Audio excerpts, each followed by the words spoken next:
En un ratito vamos a estar conversando, analizando la realidad política y también la realidad de los medios con Eduardo Aliberti. Falta todavía la columna de José, va a ser un análisis político sobre el tema de desempleo. Pero ahora, como lo anuncié hace un ratito, con Miguel Bain, fue uno de los economistas que asesoró a Daniel Scioli en la campaña presidencial. Miguel, gracias por venir. No, gracias por la invitación. Dejé un poco planteada la pregunta, ¿no? Si estás de acuerdo en que estamos en el peor momento, si estás de acuerdo con eso, ¿es el peor momento, puede empeorar o a partir de ahora se puede esperar una mejora?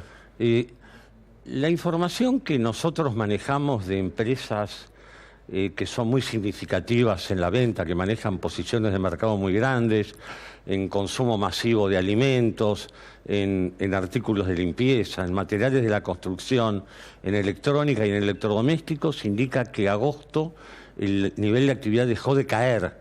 Está en un nivel bajo, realmente muy bajo, seguramente entre el 4 y 5% el nivel de actividad global de la economía por debajo de agosto del año pasado, pero seguramente, o creemos que no está peor que julio, y también creemos que va a empezar a levantar con mucha suavidad, ningún rebote violento de nada, y para eso hay argumentos, no es que uno piensa que va a pasar.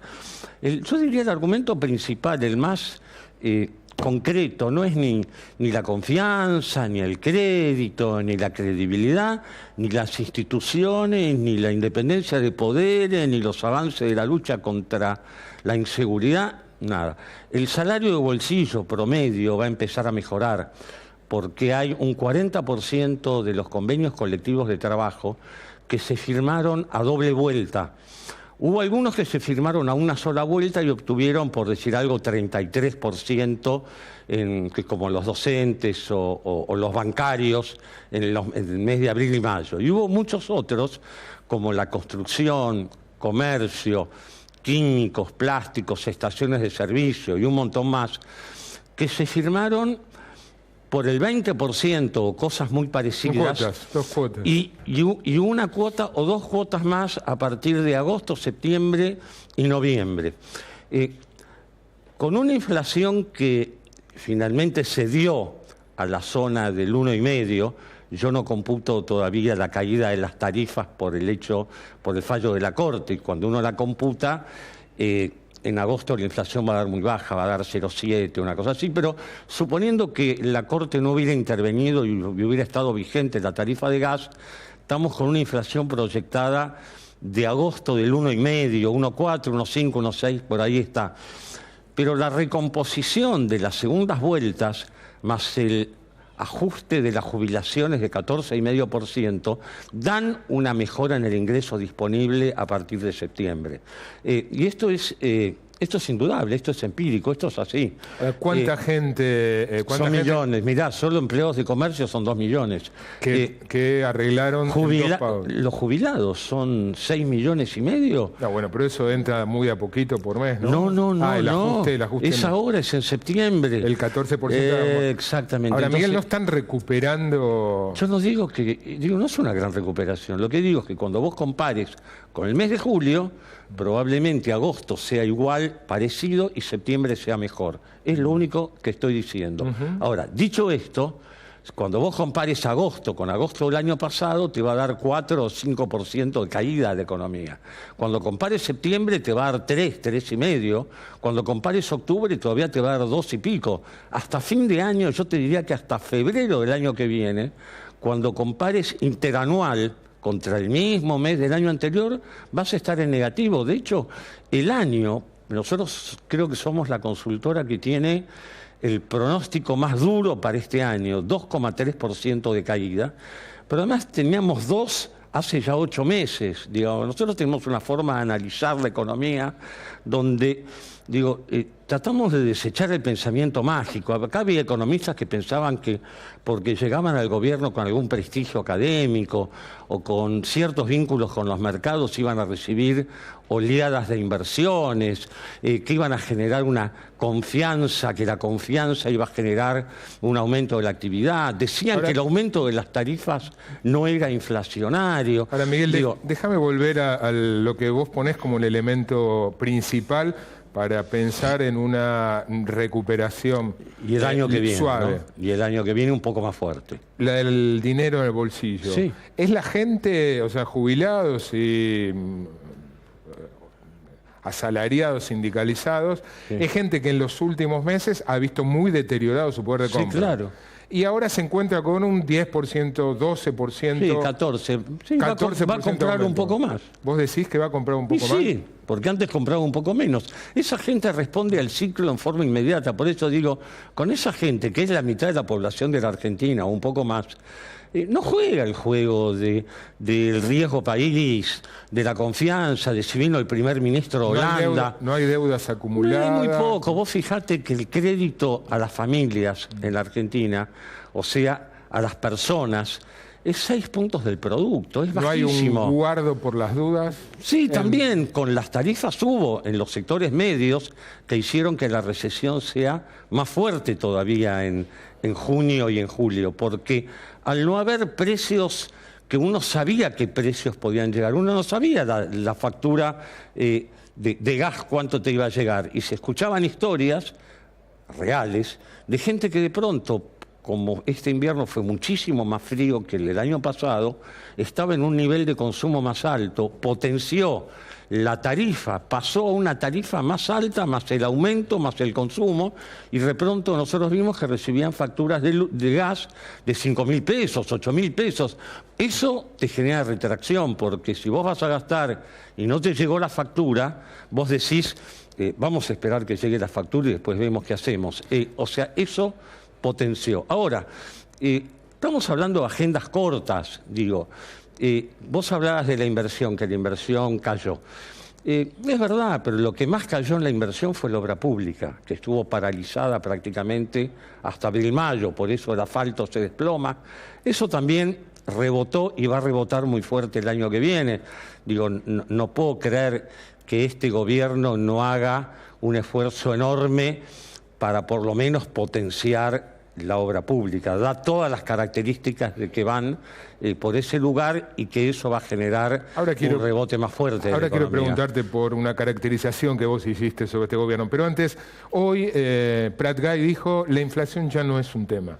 Bueno, yo lo dije hace 2 meses. ¿Qué quiere decir esto? Pongámoslo en un contexto, la frase.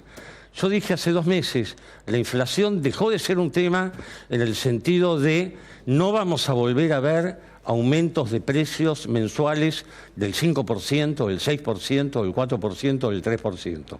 Si el objetivo era para normalizar la economía argentina, mirá lo que te estoy diciendo, y ponerla en el promedio tendencial de inflación desde 2007 hasta ahora, ese promedio tendencial da 1,8% mensual, 22, 23% anual es el promedio de inflación tendencial. Este gobierno llegó diciendo que es una inflación demasiado alta. Pero por supuesto, todos sabemos que es alta, pero me parece que la frase, yo la pondría en ese contexto. No es que no tenemos más un problema de inflación, eso es una pavada.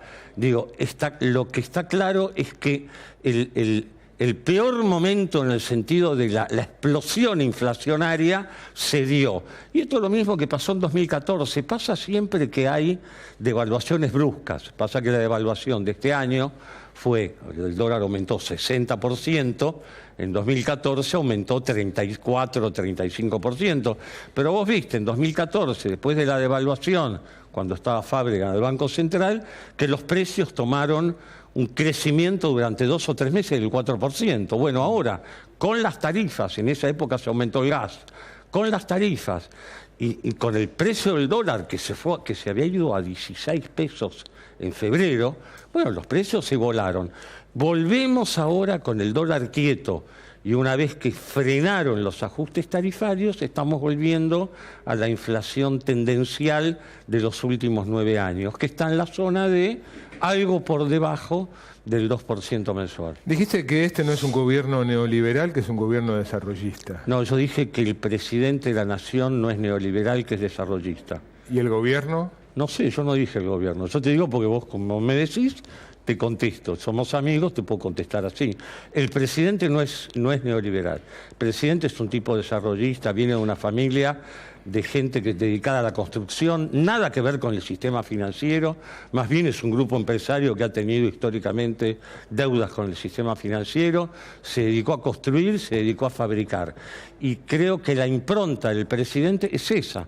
No lo veo al presidente como un ingenuo creyendo en la mano invisible del mercado o creyendo que el mercado va a solucionar los problemas de la Argentina. ¿No lo viste al gobierno en los primeros meses haber confiado, tal vez ingenuamente, en que el empresariado le iba a responder mejor? Sí, ese es un error de algunos economistas, que no voy a dar el nombre, pero que tiene que ver con la caracterización. Hay gente que cree que porque tiene prestigio llega al gobierno y entonces recibe inversión. Eso es pensamiento mágico, es infantil.